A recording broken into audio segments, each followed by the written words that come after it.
الإسلام ديني ومحمدا رسول الله.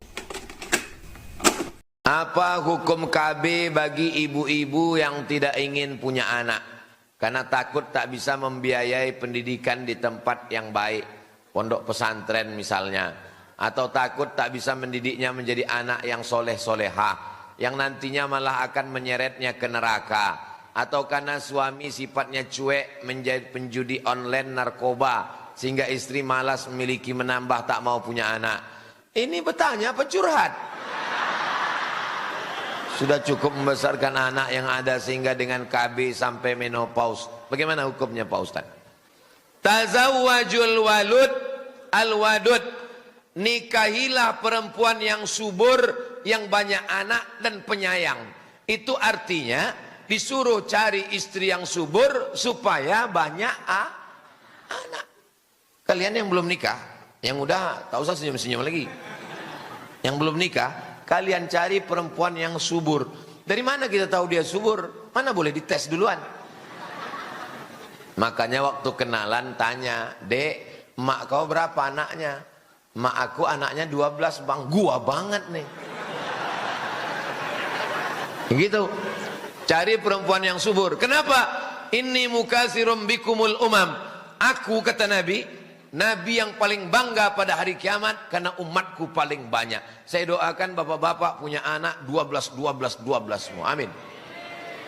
Kenapa takut kalian?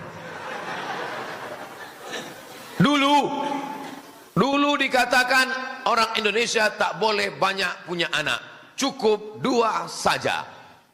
Waktu zaman saya sekolah dulu aliyah, saya taman aliyah 96. Waktu itu sedang heboh-hebohnya BKKBN.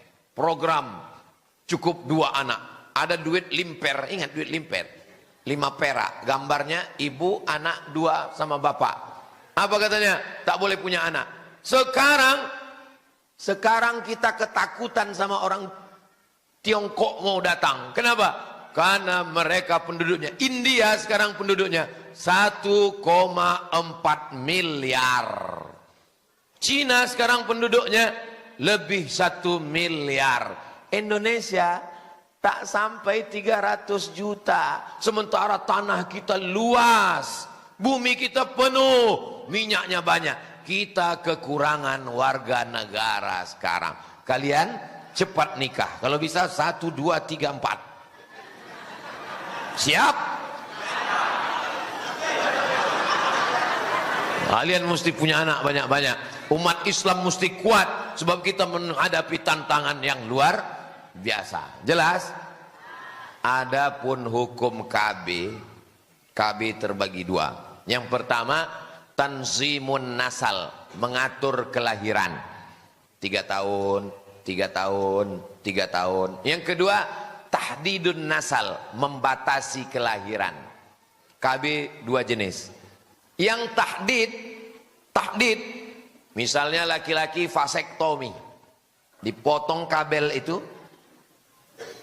akhirnya dia tak bisa lagi, senapang angin itu meletus, cuman senapan itu hidup, cuman tak berpeluru dia lagi.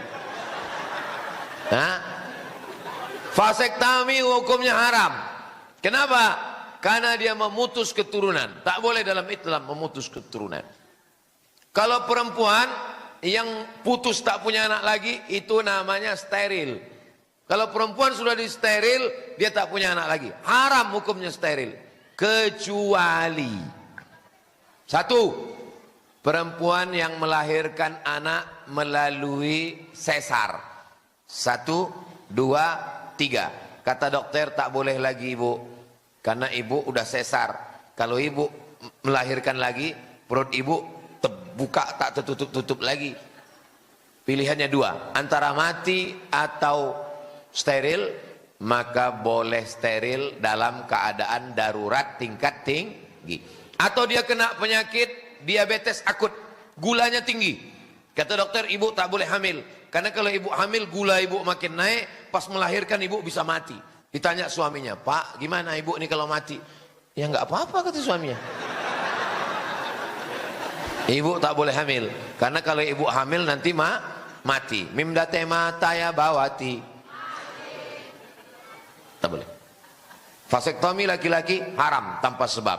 Perempuan kalau dia steril tak boleh tanpa sebab. Yang boleh itu adalah tanzimun nasal, pengaturan.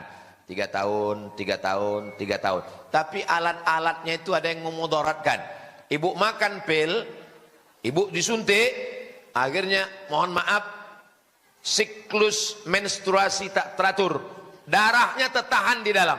Darah kotor itu mesti dibuang tiap bulan. Karena disuntik, karena dimakan, tertahan dia di dalam. Berubah menjadi kanker, menggumpal di dalam. Kanker macam-macam. Akhirnya ibu mati. Gara-gara bapak yang tidak bertanggung jawab. Mau enaknya saja. Memang laki setan. Jelas?